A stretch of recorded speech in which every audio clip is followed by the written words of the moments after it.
r/MaliciousCompliance stepdad cut my pay, so I destroyed his rental empire. Congratulations, kiddo. Welcome to the real world. My stepdad Richard slid the new contract across his mahogany desk with that smug smile I'd grown to hate over the past 4 years. The paper might as well have been a slap in the face, my hourly wage cut from $18 to $9, effective immediately. I don't understand, I said, staring at the numbers. My performance reviews have been excellent.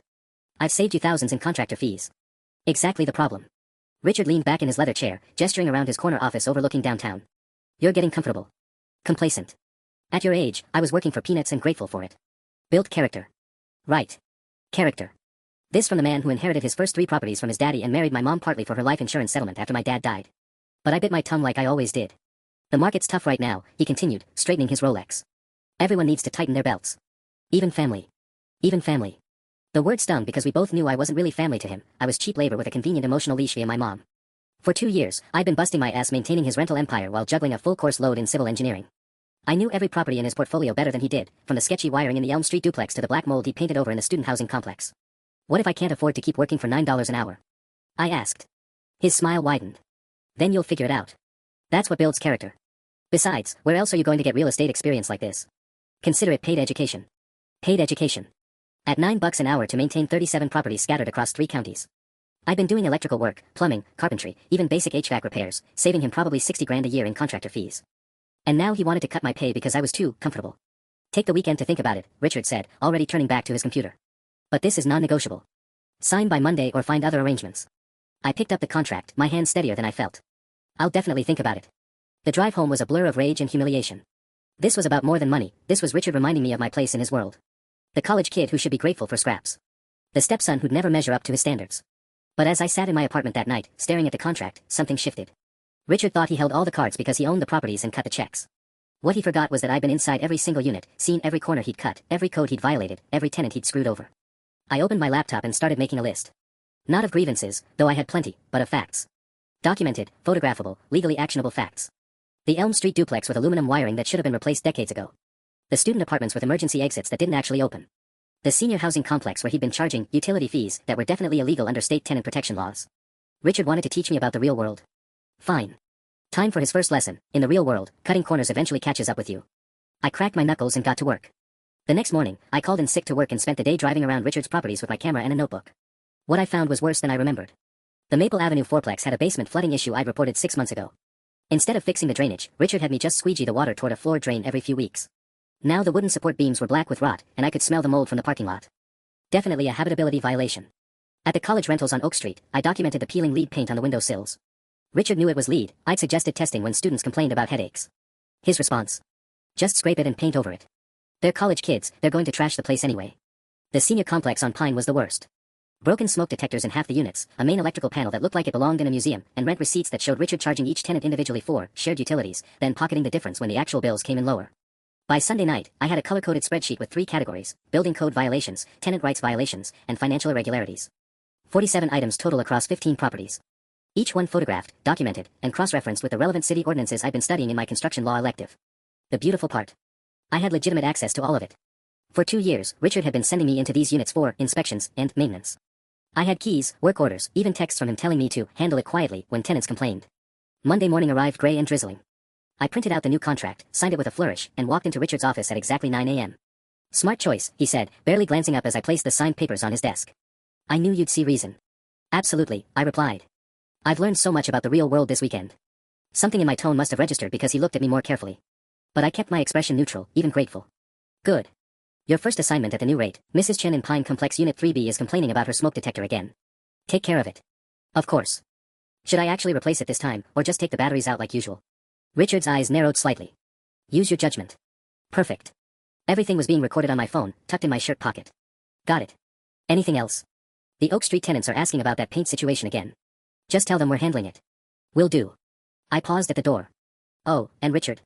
Thanks for the lesson about character. I think you're right, I was getting too comfortable. He smiled that condescending smile. Glad you're finally understanding how things work. If only he knew. My first stop was City Hall, where I'd made an appointment with the Code Enforcement Division. The inspector, a tired-looking woman named Patricia Wong, listened as I laid out my documentation. You're reporting your own employer, she asked. I'm reporting safety violations that put tenants at risk. The fact that my stepfather owns the properties is irrelevant. She flipped through my photos, her expression growing more serious with each page. This is comprehensive. How long has this been going on? Years. I have work orders dating back 18 months showing he knew about most of these issues. Patricia looked up at me. You realize this could shut down multiple properties. I thought about Mrs. Chen's broken smoke detector, about the college kids breathing lead paint dust, about the seniors paying inflated utility fees on their fixed incomes. Good, I said. It should. The first inspection was scheduled for Thursday at the Maple Avenue fourplex. I made sure to be there for routine maintenance when Patricia Wong showed up with her clipboard and camera. Jesus Christ, she muttered, shining her flashlight into the flooded basement. The smell of rot and mold was overwhelming. How long has it been like this? At least 6 months that I know of, I said, playing my part perfectly. I've been telling management it needs professional remediation. Patricia took photos of everything, the black mold creeping up the walls, the sagging floor joists, the jury-rigged sump pump that barely functioned. When we finished, she had 14 violations documented for this property alone. I'm issuing a notice to vacate pending immediate repairs, she said. This building is uninhabitable. My phone buzzed. A text from Richard, *, where are you? Mrs. Patterson from Maple Avenue is freaking out about some inspector, *. I texted back, *, on my way. Not sure what happened, *. But my real stop was the county health department, where I'd scheduled a meeting about the lead paint situation. Then the state attorney general's office about tenant rights violations. I was systematically working through my spreadsheet, and each agency I contacted seemed genuinely shocked by the scope of the problems. By Friday afternoon, Richard's desk was covered with official notices. Code violations, health department citations, demands for immediate compliance. His face was red as he paced behind his desk. This is sabotage, he snarled into his phone. 30 years in this business and suddenly every inspector in the county shows up in the same week. Someone's targeting me. I knocked on his door frame. You wanted to see me? Damn right I did. He waved a handful of papers. Did you see anything unusual at the properties this week? Anyone taking photos, asking questions? Just the regular tenants complaining about stuff, I said. Same issues as always. The flooding, the paint, you know. The same issues. Richard's voice trailed off. He stared at me for a long moment. How exactly did these inspectors know where to look? They went straight to the problem areas. My heart rate spiked, but I kept my expression innocent. Maybe the tenants called. People complain about this stuff all the time. Tenants don't know code enforcement procedures. They don't know which agency handles what type of violation. His eyes were narrowing. But you would. You're studying this crap in school. Richard, I would never. Wouldn't you? He stepped closer. Cut your pay and suddenly I'm getting hit from every angle. Convenient timing. Before I could respond, his phone rang. Richard answered with a curt, what? I watched his face go pale. When? A pause. How much? Another pause. Are you fucking kidding me? He hung up and sank into his chair. The IRS wants to audit the Pine Complex books. Something about irregularities in utility billing. That was fast. I'd only submitted the tip 3 days ago with copies of the rent receipts showing Richard collecting $200 per unit for utilities while the actual building costs ran about $80 per unit across all 12 apartments. This is a coordinated attack, Richard said, more to himself than to me. Someone with inside knowledge is systematically destroying my business. Maybe you should talk to a lawyer. I suggested helpfully. He looked up at me sharply. Yeah. Maybe I should. Then, quieter, and maybe I should figure out who's been feeding information to every regulatory agency in the state. I felt a chill. Richard might be an asshole, but he wasn't stupid. If he started connecting the dots, my access to the properties, my knowledge of the violations, the timing of everything, this could get complicated fast. I should get back to work, I said. Still need to check on that smoke detector for Mrs. Chen. No. Richard's voice was flat. You're done for the day. In fact, take the weekend off. I need to think about some things. As I left his office, I heard him dialing his phone. Marcus? It's Richard. I need you to look into something for me. Background check, financial records, the works. My hands were shaking as I got to my car. Time to accelerate the timeline. That weekend, I barely slept. Every creak in my apartment building sounded like footsteps, every car door in the parking lot could be Richard's private investigator. I'd started something I couldn't stop now, but the hunter was becoming the hunted. Monday morning, I arrived at the office to find my keycard deactivated. System glitch, Richard explained when I knocked on his door. IT's working on it. Coffee? He'd never offered me coffee before. Not once in 2 years. The mug he handed me was from his personal set, the expensive stuff he usually reserved for investors. Something was definitely wrong. Sit, he said, settling behind his desk with his own cup. I've been thinking about our conversation Friday. About loyalty. About family. Okay. I kept my voice steady, though my pulse was hammering. You know, I may have been hasty with that pay cut. You've been valuable. More valuable than I gave you credit for. His smile didn't reach his eyes. So I'm prepared to make you a deal. He slid a new contract across the desk. $22 an hour. A promotion to property management coordinator. Company phone, gas allowance, even health insurance. What's the catch? I asked. No catch. Just recognition of your worth. He leaned back. You know these properties inside and out. Every tenant, every maintenance issue, every irregularity. That kind of institutional knowledge is irreplaceable. Irreplaceable. Or dangerous, depending on your perspective. I appreciate the offer, I said carefully. But why the sudden change of heart? Richard's facade slipped for just a second. Let's just say recent events have reminded me how important it is to keep valuable employees happy. Satisfied employees don't look for opportunities elsewhere. The threat was subtle but clear. He suspected me but couldn't prove it yet. This promotion was a golden cage, better pay in exchange for my silence and continued complicity. I'll need to think about it, I said. Of course. But don't take too long. His smile turned predatory. These kinds of opportunities don't last forever. Markets change. People become expendable. I was walking out when my phone buzzed with a text from an unknown number, asterisk city inspection scheduled for Pine Complex tomorrow 2 p.m. FYI, asterisk. My blood ran cold. That wasn't on my schedule. Someone else had called in a complaint about the senior complex, which meant I was about to be caught on site when inspectors arrived at a property I'd already documented. Richard would know for certain I was the leak. Unless I got there first. That night, I drove to Pine Complex with my master key, telling myself this was just damage control. But as I walked through the building, checking my mental inventory of violations, I realized I had a bigger problem. The smoke detectors I documented as broken. Someone had replaced them with cheap, non-code compliant units. The electrical panel that was a fire hazard. Fresh paint covered the rust and exposed wires, but the underlying problems were worse than ever. Richard hadn't fixed anything, he just created the illusion of compliance. Tomorrow's inspection wouldn't find obvious violations. It would find a marginal building that might pass a cursory review, making me look like a vindictive employee filing false reports. Richard was 3 steps ahead, neutralizing my evidence while building a case against me. I was photographing the painted-over electrical panel when I heard footsteps in the hallway. I had a feeling you'd show up here tonight. I spun around. Richard stood in the doorway, no longer bothering with his fake smile. Behind him was a man I didn't recognize, mid-50s, built like a bouncer, holding what looked like a professional camera. Marcus, meet my stepson, Richard said casually. The one I told you about. Very dedicated employee. Works nights, weekends, really goes above and beyond to document every little thing. The man, Marcus, apparently, raised his camera and started taking photos. Me, in the building, after hours, with my phone out near the electrical panel. Funny thing about security cameras, Richard continued. I had them installed last week. Amazing what they pick up. Unauthorized access, tampering with building systems, suspicious behavior around areas that later get reported to city inspectors. My mouth went dry. I was doing routine maintenance. At 11 p.m. on a Sunday? With your personal phone instead of work equipment? Richard shook his head. That's going to be hard to explain to the police. Or to the tenants when they find out their rent's going up because of fraudulent inspection costs. The violations are real, Richard. People could get hurt. The violations are minor maintenance issues being handled through proper channels, he said smoothly. Unlike industrial sabotage, which is a felony. Marcus lowered his camera. Got everything we need. Richard stepped closer. Here's what's going to happen. You're going to sign that promotion contract tomorrow morning. You're going to call every agency you've contacted and explain that you made mistakes, got overzealous, confused normal wear and tear with code violations. Rookie errors from an inexperienced college kid. And if I don't? Then Marcus here delivers his photos to the police, along with evidence of your systematic harassment campaign against a local business owner. Industrial sabotage, filing false reports, trespassing, property damage. Richard's smile returned. Your engineering career would be over before it started. My hands were shaking as I looked between them. I'd underestimated him completely. While I was playing checkers with building inspectors, Richard was playing chess with private investigators and security systems. 24 hours, Richard said. Think carefully about your next move. As they walked away, leaving me standing in the dimly lit hallway, I realized my malicious compliance had just turned into something much more dangerous. And I was running out of options. The next morning, I sat in my car outside Richard's office building, staring at the promotion contract on my passenger seat. 24 hours, he'd said. The security camera photos Marcus had taken made me look guilty as hell, breaking into the building at night, phone out, clearly documenting something near the electrical systems. But as I replayed the confrontation, something nagged at me. Richard had been too prepared, too smooth. The cameras, installed last week right when the inspection started. The private investigator ready to go. Either he was incredibly paranoid, or... I pulled out my phone and called Patricia Wong at Code Enforcement. Wong here. Patricia, this is Jake Morrison. I'm the one who reported the Maple Avenue violations. Quick question, when you guys get anonymous tips, do you verify them before scheduling inspections? Depends. Why? I'm wondering if someone might be gaming the system. Filing false reports to make legitimate whistleblowers look bad. There was a pause. That's oddly specific. Are you saying someone's been filing complaints they know are false? My heart started racing. What if I told you I think my employer might be doing exactly that? Setting up fake violations to discredit real ones? I'd say you better have proof. False reporting is a misdemeanor, but interfering with a code enforcement investigation is a felony.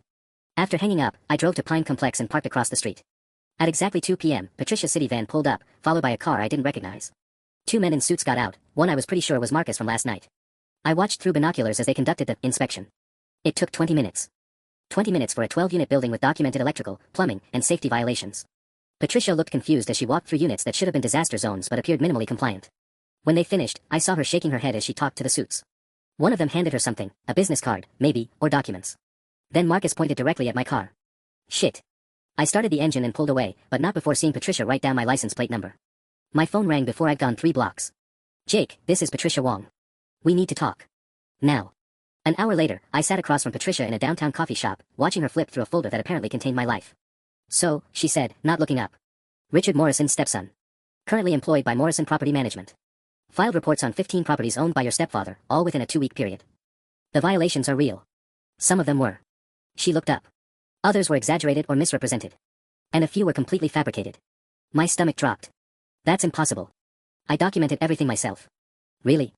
Because according to this complaint filed by Morrison Properties' legal team, you've been conducting unauthorized property access, tampering with building systems, and filing fraudulent reports as part of a personal vendetta. She slid a photo across the table. Me, in the Pine Complex electrical room last night, phone in hand. They have security footage of you breaking into buildings after hours. They have testimony from contractors saying you asked them to delay repairs so violations would look worse during inspections. They have bank records showing you've been struggling financially, motive for trying to extort your stepfather. That's all bullshit, I said, but even as the words left my mouth, I realized how perfectly Richard had orchestrated this. Every late-night check I'd done, every conversation with maintenance workers, every financial aid document from college, it could all be twisted to support his narrative. Patricia leaned forward. Here's what I think happened.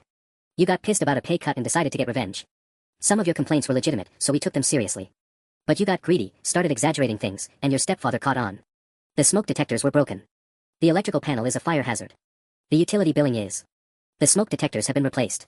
The electrical panel passed inspection this afternoon. And the utility billing is within legal parameters, just creatively structured. I stared at her. He fixed everything between last night and this afternoon. Apparently he's been making improvements for weeks. Says he was trying to surprise you by addressing your concerns, but then the harassment started.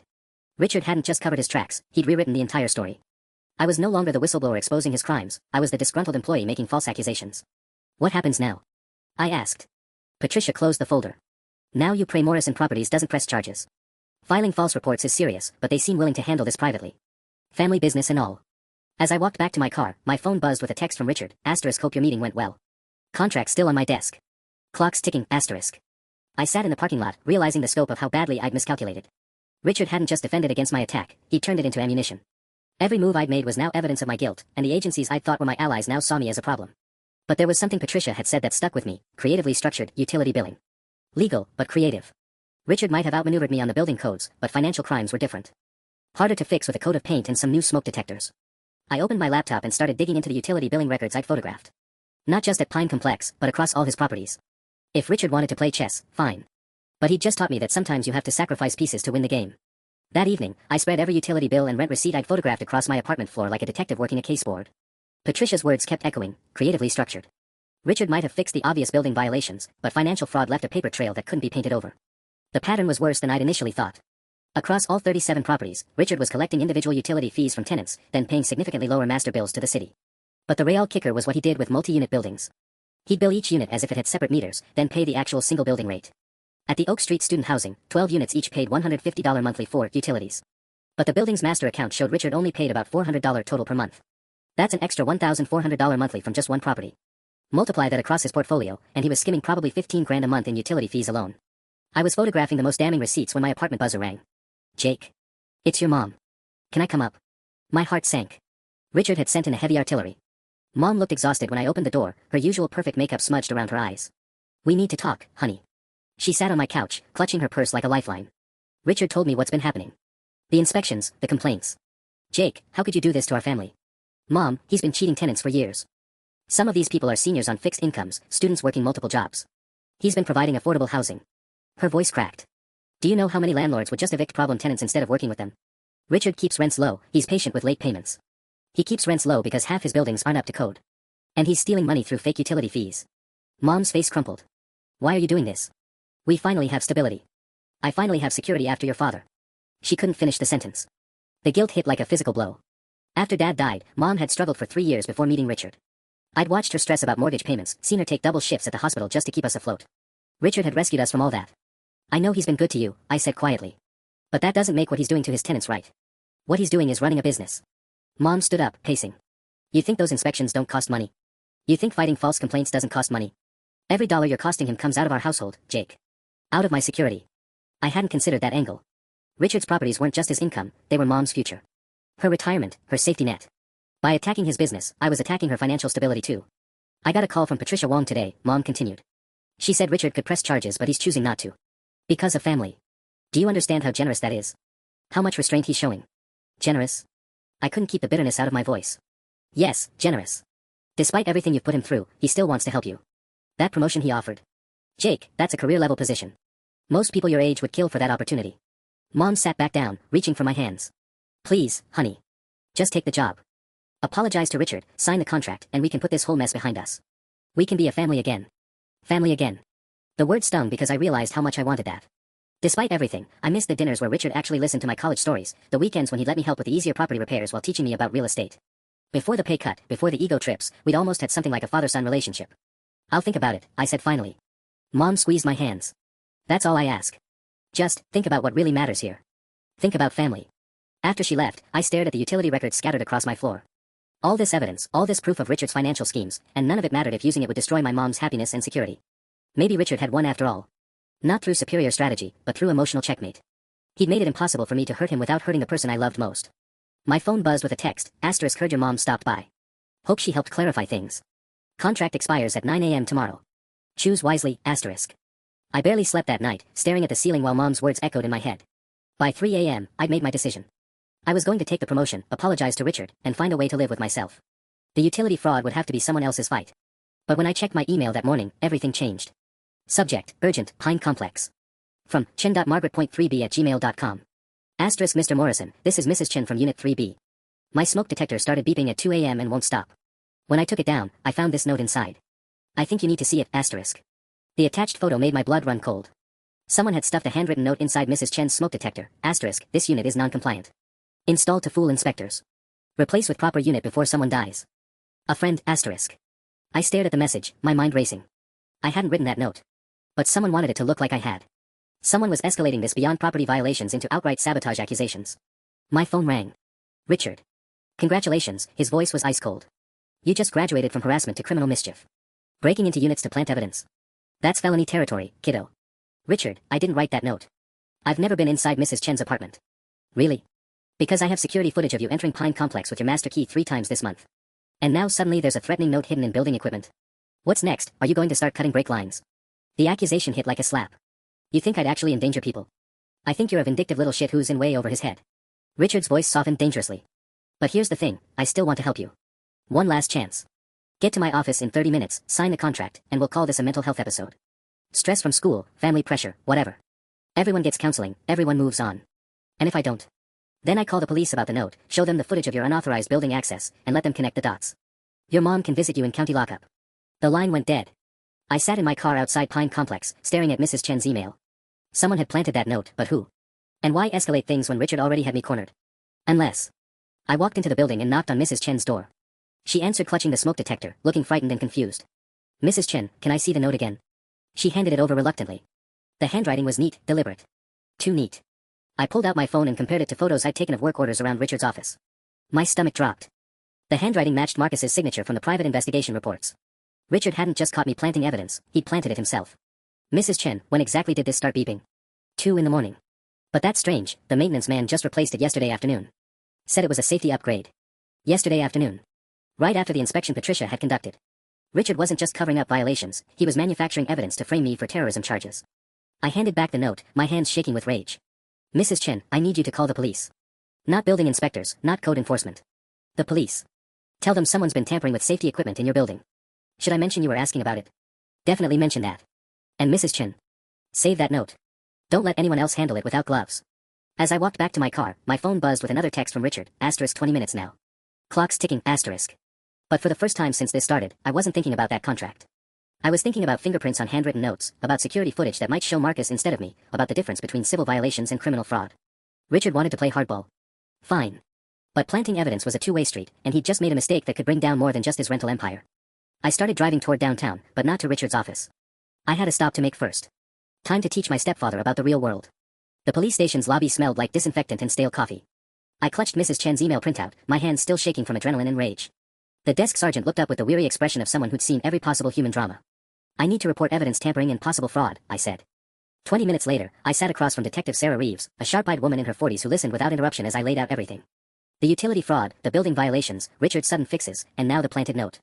So your stepfather is framing you for crimes you didn't commit, she summarized. And you have proof of financial fraud going back 2 years. The utility billing records are ironclad. And if you test that note for fingerprints. Slow down. Detective Reeves leaned back. Financial fraud is white-collar crime, handled by different departments. But if someone's tampering with safety equipment and framing you for it, that's my jurisdiction. She studied Mrs. Chen's photo of the note. This handwriting, you're certain it matches your stepfather's investigator? I can prove it. I have work orders with Marcus's signature. Marcus who? I realized I only knew his first name. He's a private investigator Richard hired.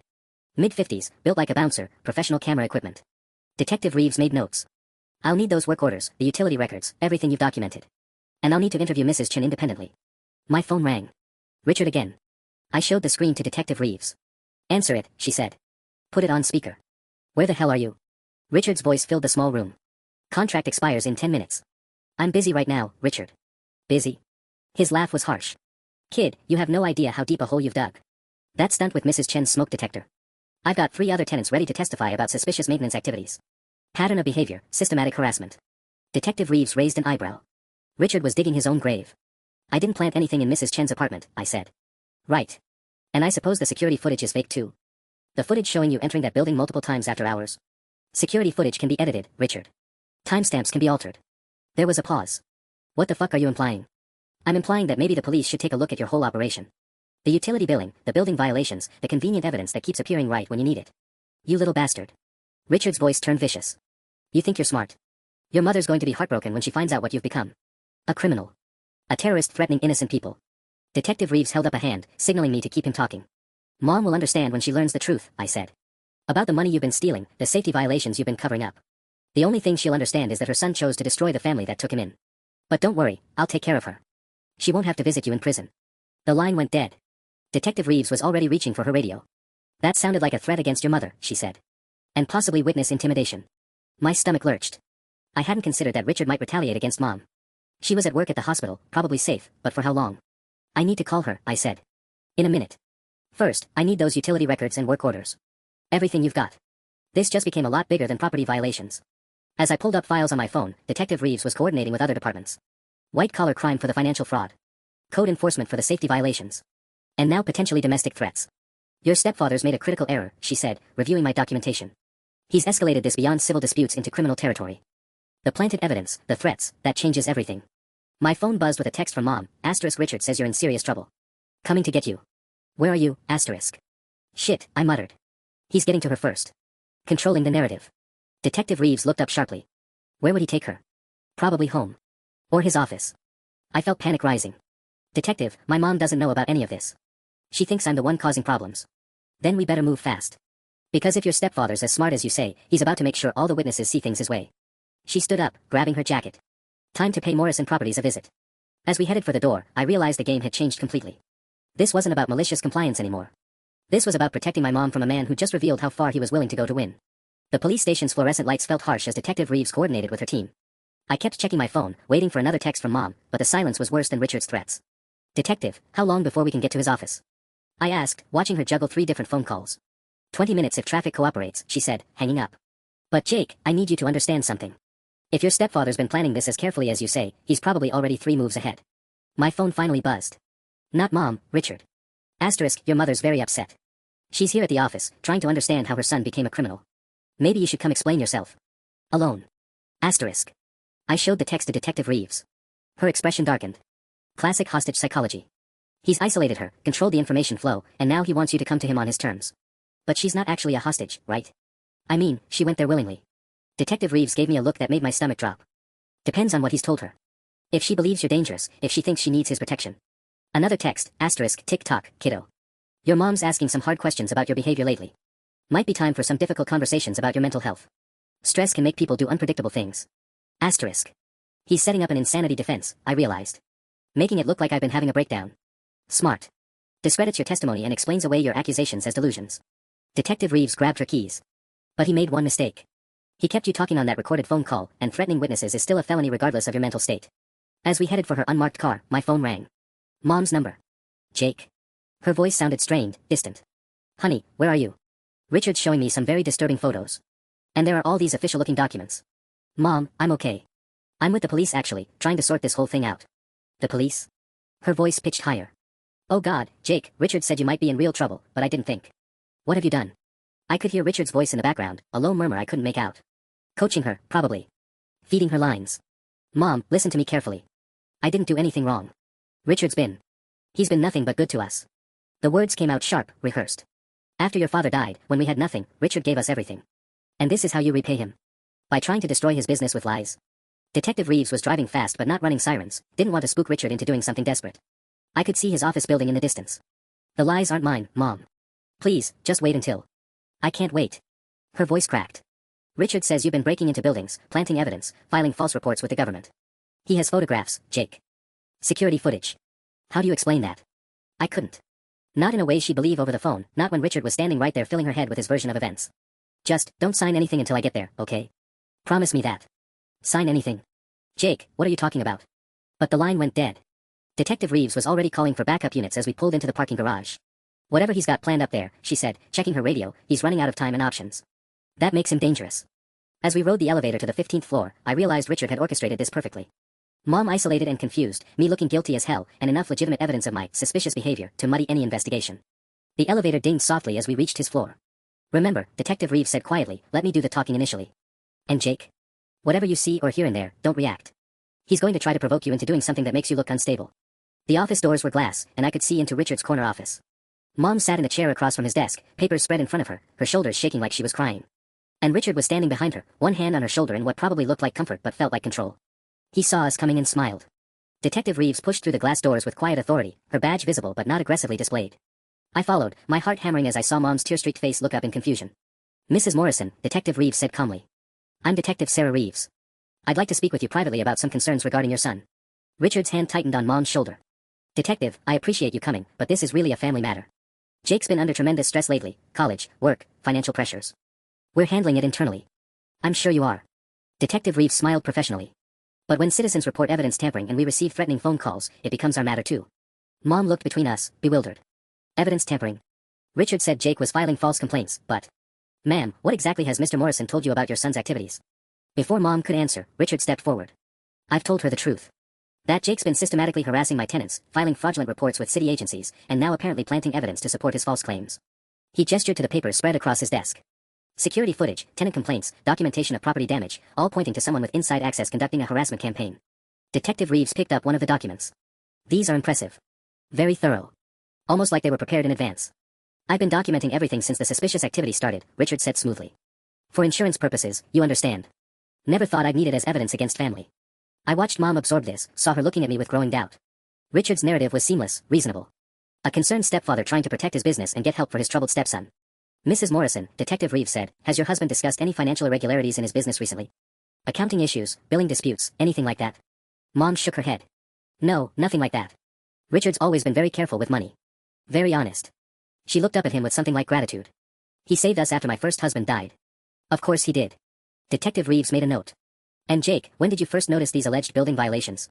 The question was a trap, and I saw Richard's slight smile as he realized it too. If I said recently, it looked like retaliation for the pay cut. If I said I'd known for months, it raised questions about why I'd stayed silent. I've been documenting maintenance issues as part of my job for 2 years, I said carefully. But I only realized the pattern of violations recently. Pattern of violations, Richard repeated sadly. Detective, this is exactly what I mean. Jake sees normal maintenance issues and interprets them as some kind of conspiracy. College courses in building codes have made him think he's an expert. He pulled out another folder. These are the actual work orders, the real maintenance schedules. Everything Jake's reported has either been fixed or was never a violation in the first place. Detective Reeves flipped through the work orders, her expression unreadable. But I caught her eye briefly and saw something there. She wasn't buying Richard's performance completely. Very organized, she said. Mr. Morrison, you mentioned receiving threatening phone calls. Several. Jake's been calling tenants directly, telling them their apartments are dangerous, that they should file complaints. Elderly tenants, college students, vulnerable people who trust authority figures. Mom gasped. Jake, you didn't. I never threatened anyone, I said, but even as the words came out, I realized how Richard could twist my conversations with tenants. Warning Mrs. Chen about safety issues could be characterized as intimidation. Explaining tenant rights could look like incitement. Detective, Richard continued, I'm genuinely concerned about Jake's mental state. This level of paranoia, the elaborate conspiracy theories, the inability to distinguish normal business operations from criminal activity, it suggests someone who needs help, not prosecution. The bastard was good. Paint me as mentally ill, and everything I documented became the delusions of a disturbed mind. Every piece of evidence became proof of my instability rather than his crimes. But as Richard talked, I noticed something. He kept glancing at his computer screen, like he was expecting something. And his phone had buzzed twice since we'd arrived, messages he'd ignored instead of his usual habit of checking immediately. Something else was happening. Something he was waiting for. And that's when I heard sirens outside. The sirens grew louder, and I watched Richard's jaw tighten almost imperceptibly. Detective Reeves stepped to the window, her hand instinctively moving toward her radio. Expecting company, she asked Richard casually. Not that I know of, he replied, but his eyes flicked to his phone again. Probably just city traffic. But the sirens stopped directly outside our building. Detective Reeves spoke quietly into her radio, then turned back to us with expression I couldn't read. Mr. Morrison, we're going to need to continue this conversation downtown. It seems the fire marshal has some questions about emergency egress violations at several of your properties. Mom looked confused. Fire marshal. I thought this was about Jake's problems. It was, Richard said, his voice still controlled but with an edge now. Until someone decided to escalate things beyond family disputes. That's when my phone rang. Unknown number. Jake Morrison. The voice was official, clipped. This is Inspector Williams with the State Fire Safety Division. We've just conducted an emergency inspection of the Oak Street student housing complex based on an anonymous tip about blocked emergency exits. I felt the room's energy shift. And we found 14 violations that create immediate life safety hazards. The building's been red-tagged pending emergency repairs. A pause. Mr. Morrison, I need to ask, did you file the initial complaint about this property? Yes, but... Because we also received a complaint about the complainant. Someone claiming you've been filing false reports and potentially creating the violations yourself. My blood went cold. I looked at Richard, who was watching me with renewed confidence. Somehow, he'd anticipated this exact scenario. Inspector Williams, I never created any violations. I only documented what I found. That's what we're trying to determine. But right now, we have 14 students displaced from their housing, and we need to understand whether these violations existed before your involvement or because of it. Detective Reeves held out her hand for my phone. Inspector Williams. This is Detective Sarah Reeves, Metro Police. We're actually investigating related criminal matters. I'm going to need you to preserve any evidence from that building as part of an ongoing investigation. I watched Richard's face carefully as Detective Reeves coordinated with the fire inspector. For the first time since this started, he looked genuinely surprised. Whatever he'd planned for, it wasn't a criminal investigation running parallel to the fire safety inspection. Mom, I said quietly while Detective Reeves was on the phone, I need you to think about something. Richard's been showing you all this evidence about my behavior, right? But when did he start collecting it? Before or after he cut my pay? That's not. She started, then stopped. I saw her looking at the timestamps on the security footage printout spread across Richard's desk. Jake, don't confuse your mother with conspiracy theories, Richard warned, but his voice lacked its earlier smoothness. It's not a conspiracy theory to ask when surveillance started, I pressed. Mom, look at the dates. The cameras that supposedly caught me breaking in, when were they installed? Before the inspection started, or after? Mom picked up one of the documents, squinting at the small print. This says, last Tuesday. But Richard, you told me you've been documenting problems for weeks. The enhanced surveillance started last Tuesday, Richard corrected quickly. But we've been aware of issues. Mr. Morrison, Detective Reeves interrupted, hanging up her phone. We're going to need to see the original security footage from those cameras. Not edited clips, but the raw digital files with metadata. Of course, Richard said, but I caught something in his expression. Relief, maybe. Like he'd expected this request and prepared for it. That's when I realized Richard's real play. He wasn't just framing me for the violations, he was controlling the entire investigation. The evidence, the timeline, the narrative. Even bringing in the police might be part of his plan. Detective, I said, before you review any of Richard's files, there's something else you need to know. Richard's phone buzzed again. This time, he glanced at it and went pale. Whatever message he'd just received, it wasn't part of his script. My phone rang again. This time it was Patricia Wong from Code Enforcement, and her voice was tense. Jake, we have a problem. I just got a call from the mayor's office. Someone's filed a complaint against the entire Code Enforcement Division, claiming we've been conducting illegal inspections based on fraudulent tips. I felt the room spinning. What does that mean? It means every inspection we've done based on your reports is now under review. And there's a city council emergency meeting tonight about regulatory overreach and harassment of local businesses. I looked at Richard, who was listening to every word with a slight smile returning to his face. Patricia, who filed the complaint. Morrison Properties, through their legal team. They're claiming the city violated due process by acting on anonymous tips without proper vetting. She paused. Jake, they have 3 city councilmen ready to testify about the economic impact of harassment inspections on affordable housing. Detective Reeves was already reaching for her radio again. This wasn't just about evidence tampering anymore, Richard was systematically dismantling every agency I'd contacted. There's more, Patricia continued. The state attorney general's office called. Someone reported that a local college student has been impersonating a property inspector to gain access to buildings. They want to interview you about possible criminal impersonation. My mouth went dry. I never impersonated anyone. I told everyone I was maintenance staff. But you also identified building violations and spoke with authority about code compliance. To elderly tenants who might not understand the difference between official inspectors and maintenance workers. I hung up and looked at Mom, who was staring at me with growing horror. Jake, did you tell tenants their apartments were dangerous when you weren't qualified to make that determination? The word stuck. Because technically, I had done exactly that. I'd explained violations to tenants, told them about their rights, even suggested they contact authorities. With my engineering background and intimate knowledge of the properties, I'd spoken with authority I didn't technically possess. This is what I was afraid of, Richard said, his voice heavy with fake concern. Jake's good intentions, combined with a little knowledge and a lot of anger, have created a genuine crisis. Students displaced from housing, elderly tenants terrified of their apartments, city resources wasted on false emergencies. Detective Reeves closed her phone. Mr. Morrison, regardless of the civil issues, we still need to address the evidence tampering allegations. Of course, Richard said. But detective, I hope you'll consider the source. Jake's already demonstrated a pattern of misrepresenting situations, filing questionable reports, and operating outside his authority. The note Mrs. Chen found, have you considered that he might have planted it weeks ago and forgotten about it? Stress can affect memory, judgment. That's not what happened, I said, but even as I spoke, I could see how Richard's explanation could work. A stressed college student, angry about a pay cut, spiraling into increasingly erratic behavior. The timeline was flexible enough to support either narrative. Mom stood up suddenly. I need air. This is too much. As she walked toward the door, Richard's phone buzzed one more time. He glanced at it and his face went white. "Excuse me," he said, stepping toward his computer. "I need to check something urgently." But Detective Reeves moved faster, positioning herself where she could see his screen. "Mr. Morrison, I'm going to need you to step away from that computer. Right now."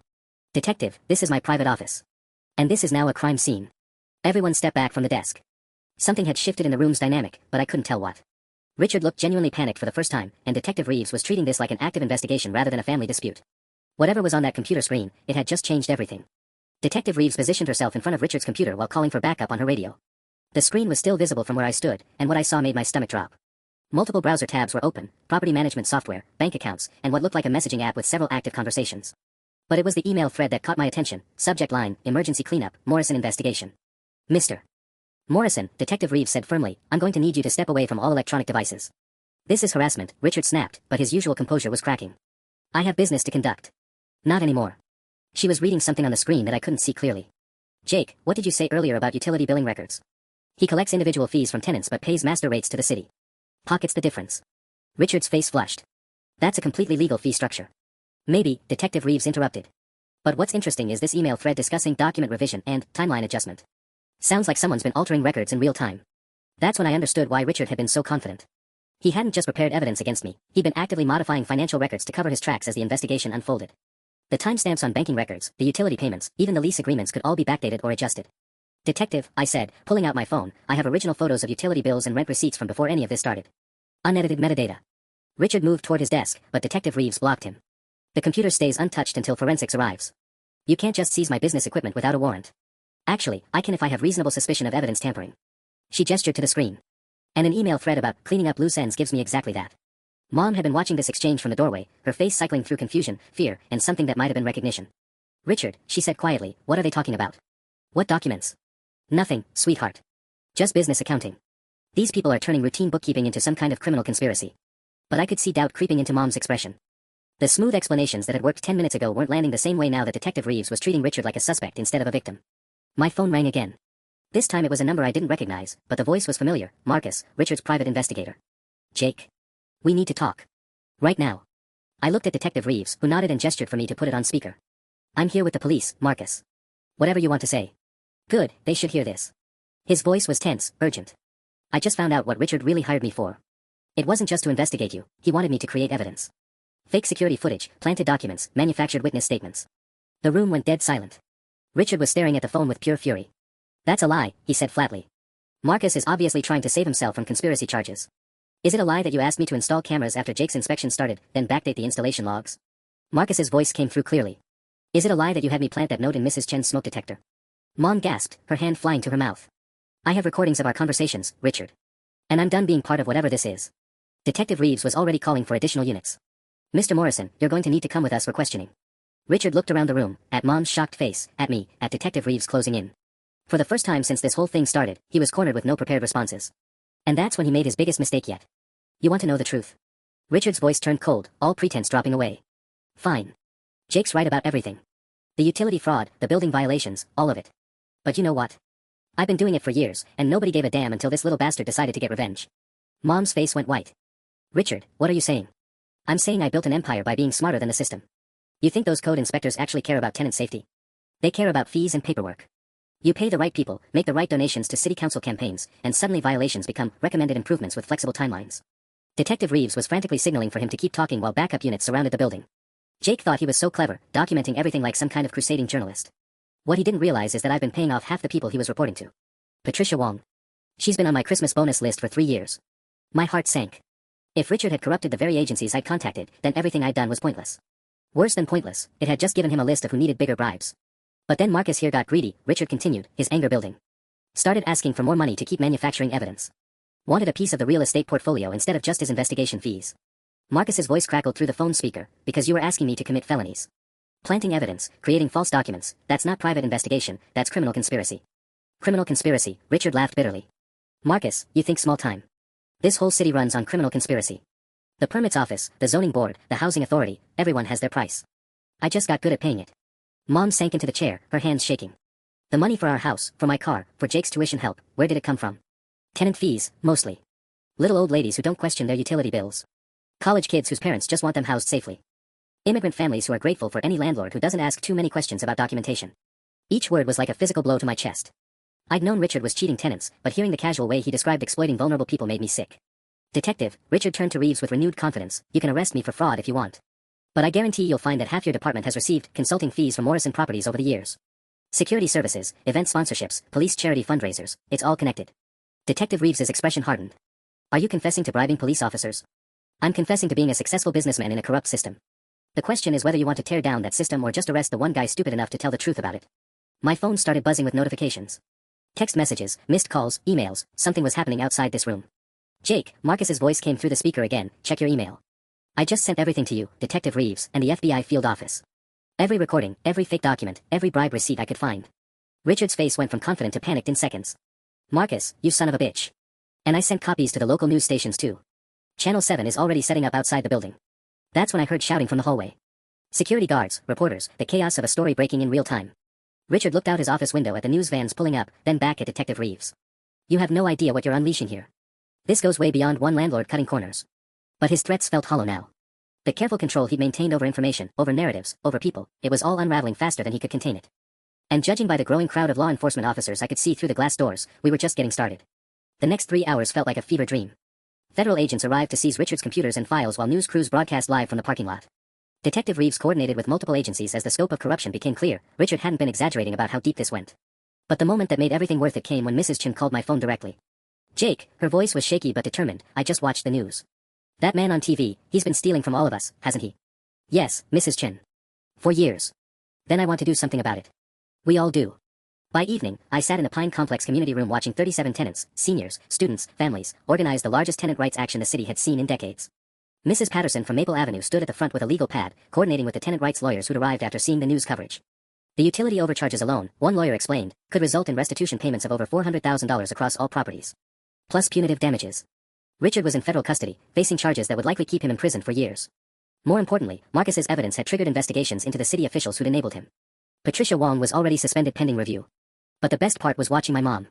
She'd been quiet during the arrest, devastated by learning how Richard had built our comfortable life on theft and exploitation. But as we stood in the Pine Complex community room, watching elderly tenants compare their fraudulent utility bills and college students document safety violations, I saw something change in her face. I'm a nurse, she announced suddenly to the room. If anyone needs medical documentation of health impacts from mold exposure or other building conditions, I can help coordinate with physicians who specialize in environmental health. Mrs. Chen nodded approvingly. We help each other. That's how this works. 3 months later, I stood in the same community room, but everything had changed. The building was under new management, a non-profit housing cooperative that the tenants had formed with settlement money from the Morrison Properties lawsuit. Mrs. Chen was the elected president, and she'd insisted on hiring me as their maintenance coordinator. Same work, she'd said with a smile, but honest pay for honest work. $22 an hour, full benefits, and tuition assistance for my engineering degree. More importantly, I reported to people who actually cared about safe, affordable housing instead of maximum profit extraction. Mom had used her portion of the divorce settlement to enroll in a paralegal program specializing in tenant rights law. I spent 4 years benefiting from Richard's crimes, she told me. I figure I owe at least that much time helping fix the damage. The city had implemented new oversight procedures for code enforcement and rental property licensing. Patricia Wong was facing criminal charges, but more importantly, her replacement actually returned my calls and treated tenant complaints seriously. Richard's sentencing hearing was scheduled for next month. The prosecutors were recommending 8 years federal prison, plus restitution payments that would bankrupt what remained of his empire. But honestly, the best revenge wasn't seeing him in an orange jumpsuit. It was the text message I got that morning from Marcus, who turned out to be a decent investigator when he wasn't being paid to fabricate evidence. Asterisk, Jake, thought you'd want to know. 5 other landlords in the county just got raided based on your documentation methods. Turns out keeping detailed records of violations actually works when you report them to honest officials. You started something bigger than just one corrupt property manager. Asterisk. I smiled, pocketing my phone as I headed into the Pine Complex to fix Mrs. Chen's genuinely broken smoke detector, with a properly rated, code-compliant replacement that would actually save lives instead of fool inspectors. Richard had been right about one thing, I'd definitely learned about the real world. I'd learned that sometimes the best malicious compliance is just doing your job honestly in a system built on lies.